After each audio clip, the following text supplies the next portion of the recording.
Sultan Najamuddin terpilih menjadi Ketua DPD periode 2024-2029 setelah mengalahkan Lanyala Mahmud Mataliti. Di belakang layar, pemilihan Ketua DPD periode 2024 hingga 2029 ini penuh drama. Bagaimana kronologinya? Lalu, apa sebenarnya peran DPD? Pemilihan pimpinan DPD dilaksanakan melalui pemungutan suara dalam sidang paripurna DPD di Kompleks Parlemen, Jakarta, Selasa 1 Oktober 2024 malam dan baru berakhir pada Rabu dini hari. Sebelum akhirnya terpilih, sidang paripurna dengan agenda pemilihan pimpinan itu berlangsung panas. Sejak awal sidang dibuka, interupsi dari anggota DPD silih berganti mewarnai sidang.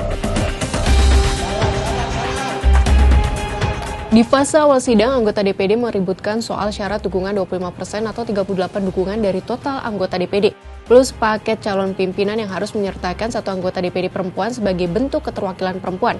Akhirnya setelah lama berdebat, syarat itu disepakati. Formulir dukungan lantas diberikan kepada setiap anggota. Kali ini keributan kembali terjadi karena ternyata formulir belum ditandatangani oleh pimpinan sementara DPD. Anggota DPD menuntut formulir ditarik kembali. Pimpinan sementara lantas menarik formulir itu. Sebagian formulir dirobek oleh anggota DPD. Sempat ada ketegangan antara kubu calon ketua DPD Lanyala dan Sultan Najamuddin. Bahkan Lanyala dan Sultan sempat terlihat adu mulut. Ketegangan mereda, formulir yang sudah diteken pimpinan sementara dikembalikan ke anggota DPD. Formulir yang sudah diisi lantas dikembalikan ke pimpinan untuk diverifikasi. Hasilnya setiap paket calon pimpinan dinyatakan memenuhi syarat. Saat masuk tahap pemilihan pimpinan DPD, masing-masing calon ketua diberikan waktu untuk memaparkan visi dan misinya. Lanyala di penghujung pemaparan sempat menyatakan bantahannya atas pandangan sejumlah orang bahwa dia selalu bersikap oposisi dari pemerintah. Setelah kedua calon ketua DPD menyampaikan visi dan misi, agenda pemilihan pimpinan DPD dengan mekanisme voting atau suara terbanyak.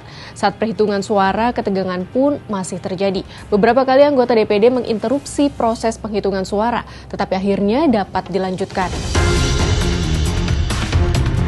Setelah raihan suara, Lanyala tertinggal jauh yaitu 56 suara dari Sultan Najamuddin yang memperoleh 95 suara.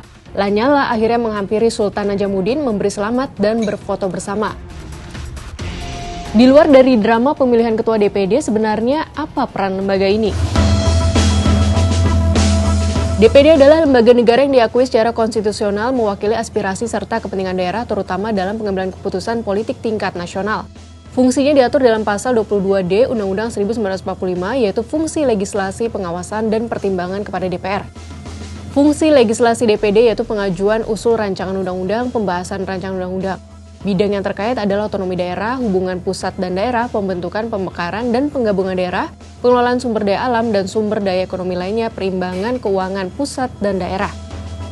DPD juga dapat melakukan pengawasan atas pelaksanaan undang-undang dan menyampaikan hasil pengawasannya kepada DPR sebagai bahan pertimbangan untuk ditindaklanjuti serta menerima hasil pemeriksaan keuangan negara yang dilakukan BPK. Anggota DPD dari setiap provinsi jumlahnya sama dan jumlah seluruh anggota DPD tidak lebih dari sepertiga jumlah anggota DPR. Mereka bersidang sedikitnya sekali dalam setahun.